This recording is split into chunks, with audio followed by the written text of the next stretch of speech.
Hey, Scott Jordan and Mark Warner and others for Jancast number 188 for Thursday, April 3rd, 2025. And we got a special show. We've got Steve Devito and Tom Cronin here to join us. But before we get into that, Mark, just a couple days ago was April Fool's Day. And I saw something in the news. I thought, well, that's obviously must be an April Fool's joke that we're going to start running out of toilet paper. Can you believe that? Yes, it's Why? true. It's not April Fool's. Hey, welcome back, pandemic supply chain issues. So, but this one has something to do with some tariffs or something like that. I don't know, something about the trees that come from Canada. That we're not getting them anymore. I don't know. What do we do about that, huh, Mark? Well, actually, the amazing thing about it was reading deeper into the articles about Yep. that a lot of the mills here in the United States gear all their equipment for specific pulp Oh, yeah. that they get from specific places. Yep. So they Yep. can't just say, well, we're just gonna like switch trees. I guess Yeah. it's much more involved than that. So yeah, who knows what's gonna happen on that. Yeah, and your vegetable plants might be affected too, because I heard there's a shortage of peat moss because that comes from Canada too. Peat moss. Peat moss, yeah, apparently that's a part of the seed growing culture for, like all those burpee plants you see at Home Depot and stuff. Apparently that's a mixture of peat moss and some other stuff that obviously comes from Canada. So, Oh, that Pete Moss. I thought you were talking about a guy I went to high school with, Pete Moss. hey, that was a good one. Okay, well, hey, we have our special guest with us today. And Mark, why don't you do the formal introduction of the Bullen staff that we have joining us? So of the Bullen staff members that we've got Mr. Stephen DeVito, who has been the business development specialist for the Bullen companies for, I guess, around 4 years. And Steve and I actually first met probably a decade ago or so in Harrisburg, Pennsylvania. He came and visited with me. So it's neat to have the party all back together, right, Steve? So Steve's role really is to help develop business all throughout the United States and, dare I say, Canada? Maybe not. Just the United States. We'll leave it at that. But Steve is dying to make a trip to Hawaii, and he's dying to make a trip to Key West because he figures that's still in his territory. But Yeah. anyway, we're thrilled to have Steve on board. Thanks, And Mark. Thanks, Scott. yep. And we also have Tom Cronin. So Tom joined our team a little over 2 years ago, or roughly 2 years ago. And he came straight over here from playing professional hockey with the National Hockey League. And I think there was something in between the professional hockey and Bullen, but I'll let him talk about that a little bit. But Tom lives in Massachusetts and takes care of all of New England, and all of Boston is in the palm of his hand. Apparently, he walks into town and people think it's the mayor of any town he's in. So he's like the most famous celebrity there is in New England. Anyway, good to have you, Tom. Good to have you, Steve. And kind of wanted to do that introduction for you guys. Yep, yep. So the purpose of our Jancast today is, dare I say, the future of trade shows potentially? Well, it all dovetails with the fact that we were at the NFMT Clean Buildings Conference at the Baltimore Convention Yep. Center last week, which was a fascinating time for that conference since it dovetailed with the International Cleaning Week. Yeah. And obviously Bullen did a lot of PR work promoting the International Cleaning Week, and I think this show also promoted International Cleaning Week. Yep. So it was a pretty neat thing to do. There's a lot of energy and a lot of excitement, and Steve and Tom and I got to hang out a little bit, and I got to see Tom put a lampshade on his head. He was talking about No, we didn't. no, In he the didn't. booth? No, We don't have lampshades for sale in the booth. no, he didn't, but he did say something about that during our warm up. So I had to throw that out there. But anyway, with all that said, it was a pretty cool show from that standpoint, but very different from ISSA's show, wouldn't you say, Steve? Yeah, I mean, I would dovetail on the fact that there was energy and excitement throughout the building. I thought that the educational offerings, and they had breakout labs, and they also had like learning labs, I think, too. So there was like a lot of opportunity for people to expand their knowledge, and a lot of opportunity for us to meet manufacturers, distributors that we've known in the past and that hopefully we get to know in the future. So it was a great, Well, show at a local level too. yeah, and speaking of educational stuff, I know Tom Cronin got to attend one and he met a worldwide celebrity. I forget The what was buil- his name the there. building the building whisperer, That's Stan Hewlin, the there building you whisperer, go. the savant. There Yeah. you go. So, what did you think of that as an educational offering at the NFMT show? That's probably one of the few you had an opportunity to attend since you were manning the booth, right? Yeah, no, I actually like Steve. I love the fact that I thought it was very educational. The ISSA show is one thing where it's just large and there's tons and tons of people. I thought this was maybe the right word, intimate.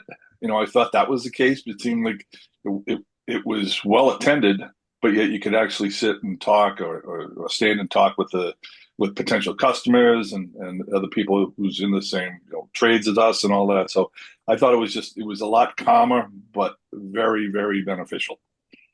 Cool.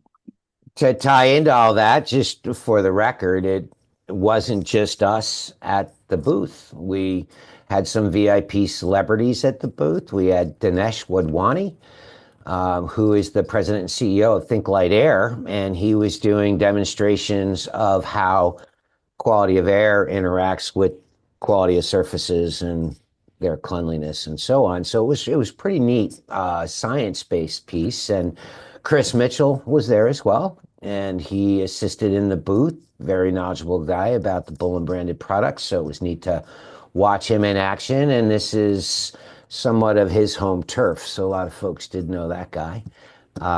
So we had a lot of people come by the booth, Scott, some friends of yours, Grant Aslett, from Couple. Jancast, previous Jancast. We talked Yep, about the Museum of Clean, and he was pretty excited about being there.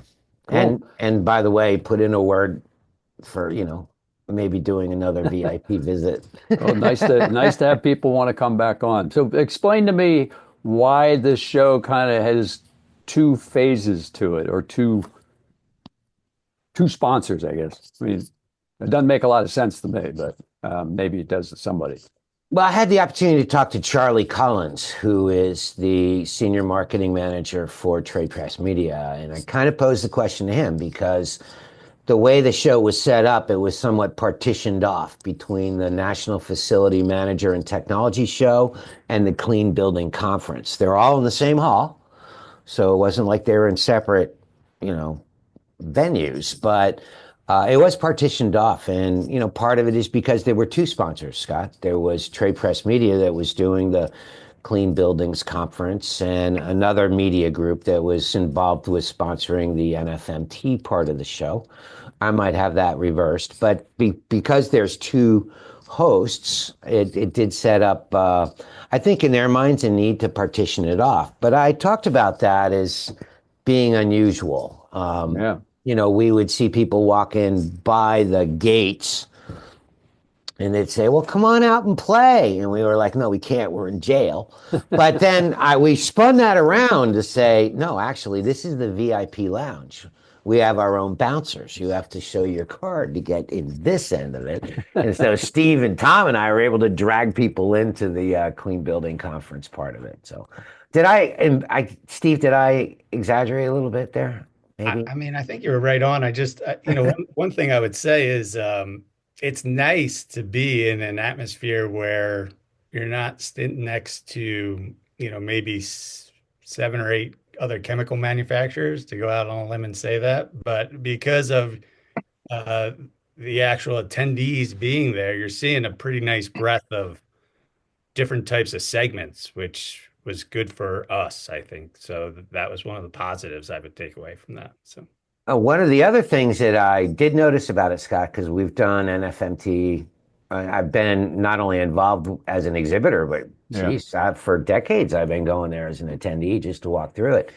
And it had always been somewhat of a regional orientation, drawn Yeah. out of Washington, D.C., Baltimore, Philly, primarily. And this show was interesting to me. I think maybe it was part of the energy and the excitement of the International Cleaning Week, but there were people there from all across the country. Steve met people from the state called something like West Virginia. I don't remember the name of that state. So off But the beaten track a little yeah, bit. but I mean, there were people there from Idaho, there were people there from Oregon, there were people there from all across the country, and that, to me, was a little unique because I've always thought of this as somewhat of a more of a regional platform. Yeah. Yeah. But it did seem to draw from all over the country, which was, in different amounts. But I thought that was pretty telling. We had a bunch of people come by our booth from the ISSA. They traveled down from Chicago and Albany, New York, and that was pretty neat to see. I mean, even Grant Aslett from the Museum of Clean, that's out in the West. Yeah. Everything west of the Mississippi is west to us, right, Scott? But Yeah. he traveled pretty far just to be there, which was pretty cool. But the primary attendees were end users, right? Not necessarily distributors like the ISSA show. I mean, the ISSA show now has a mixture of everything, but wasn't it primarily Yes. like commercial end users, right? Yeah, absolutely. I mean, I did run into a couple distributors that I know. I ran into an old friend, Dave Walters, and that was neat to see him. And just an old friend that I hadn't seen in a really long time. And he was one of the few people that I saw that was in the distribution part of the supply chain. Beyond all that, there were an awful lot of higher ed represented. There was an awful lot of large K through 12 school districts. Sharon Boyd, I don't know if you remember that name, Oh but yeah. Yeah. she was the person that runs essentially Newport News School District, although that's not her title, but everybody knows she's the one that runs everything. And she and I actually co-presented with the Virginia School Buildings and Grounds Association several months ago, back in 2024. So I ran into her, and it was that was pretty neat to see. I was surprised because, again, I thought we would be seeing more local folks. Yeah. Yeah. But that was pretty neat to see that mix. Tom, you got a mix of people from up in your area too, right? Yeah, actually, as you guys know, that I'm taking on a distributor called, and ironically, I've been talking with about a couple of Eric's products, 31, 34. And one of the people that came, the end user, Scott, as you said, was coming through. It was the Clark Art Museum, who where actually does a lot of business with. They do a lot of business with as well, but it was a good opening, and they're very familiar with the Arex line. So it was good to meet them and find out that they use our products, and I'll be actually visiting them in a few weeks just to maybe go over even more of the different lines we have. But it was good. Cool. Good. Okay. We'll bleep out the name of that account so I was going to say so our competition doesn't get a hold of it, but we appreciate the comment. Okay. I'm a rookie at this, so Yeah, no problem, man. We got it. But it's nice that my personal opinion is sounds like ISSA maybe is losing some market share if they've got all those educational people coming and stuff. That's kind of the core market that ISSA kind of pivoted to. I mean, Mark, you'd probably be able to comment more on that from back in your ISSA days, but well, in a lot of ways, they appear to be sharing some of the same speakers as well. So, oh yeah, so there is no other event that was going on during March of 2025. So anybody that might have been involved with an ISSA show, educational series would have really only been involved with last November in 2024. So yeah, I saw a bunch of people. In fact, as Tom mentioned, the building whisperer, AKA Stan Hewlin, spoke, and he's also one of the speakers that often speaks at the ISSA show as well. Grant Aslett speaks at the ISSA show, and he spoke at this one. So they're sharing a little bit of the same people. And then there were people that were completely brand new to me because they were more oriented towards facility management and technology, HVAC systems, all that kind of stuff. But we were able to bridge that gap a little bit with Dinesh from Think Light Air because he kind of deals a lot with people involved with HVAC as it relates to air care, and and us as we relate to air care in a different arena. So it was some people I didn't know at all, but Good. That's even Yeah, I was better. going to add too, Mark.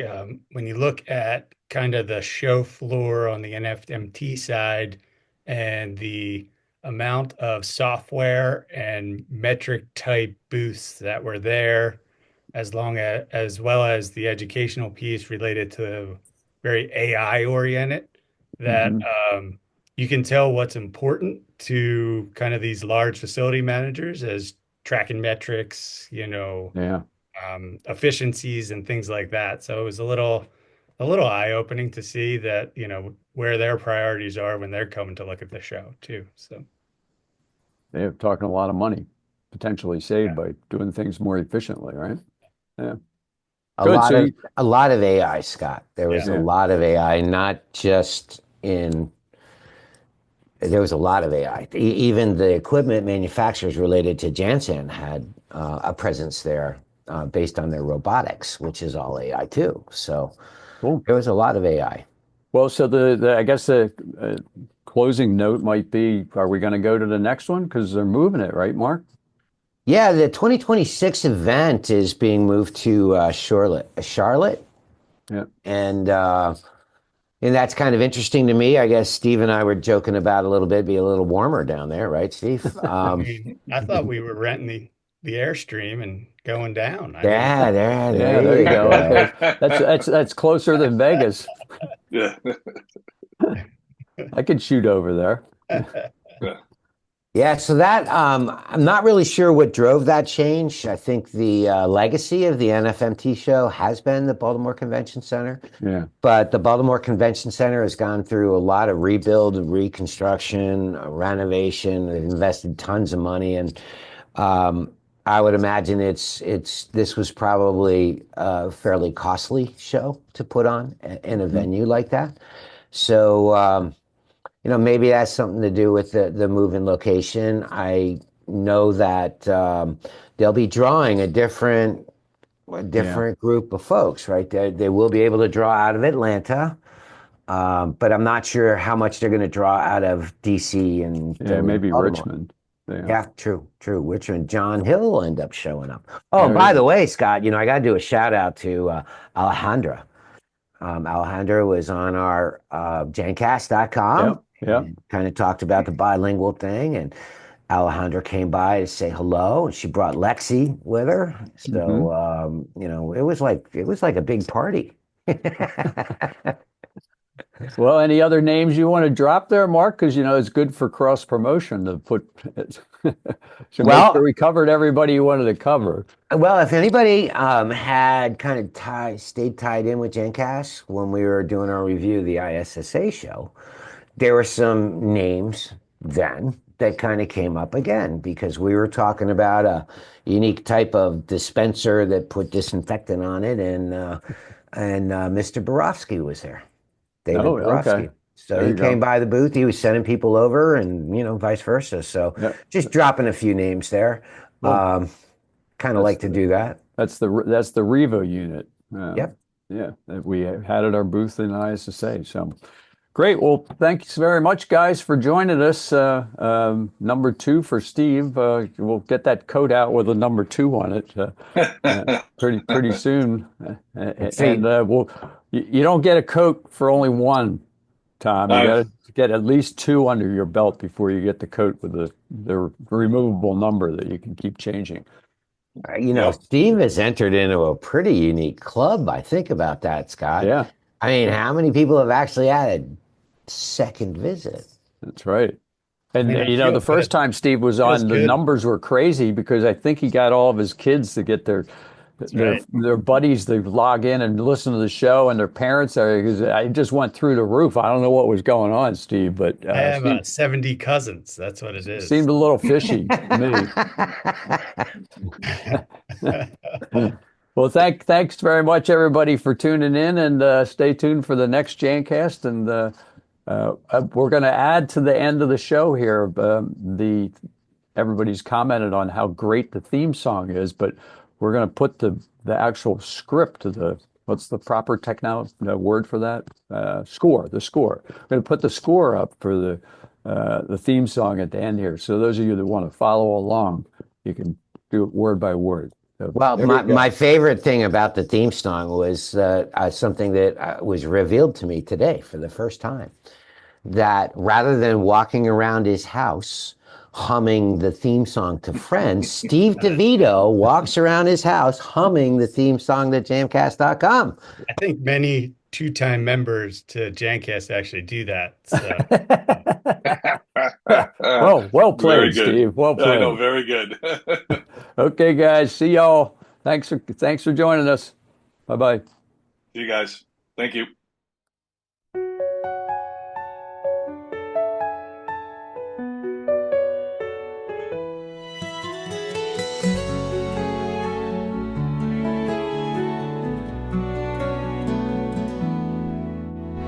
Tune in to Jancast time to clean the air. Sparkling ideas you're aware. From the floors to the sky, let's make it new. Jancast will see this mission through. Jancast.com, where clean begins. Podcasting dreams where fresh winds. Eco thoughts and healthy spins. Jancast.com, let's dive in. Dust off the doubts and shine the day. Insights clear to light our way. From scrub to eco tips, bright and true. Jancast here for me and you. Jancast.com, where clean begins. Podcasting dreams where fresh winds. Eco thoughts and healthy spins. Jancast.com, let's dive in.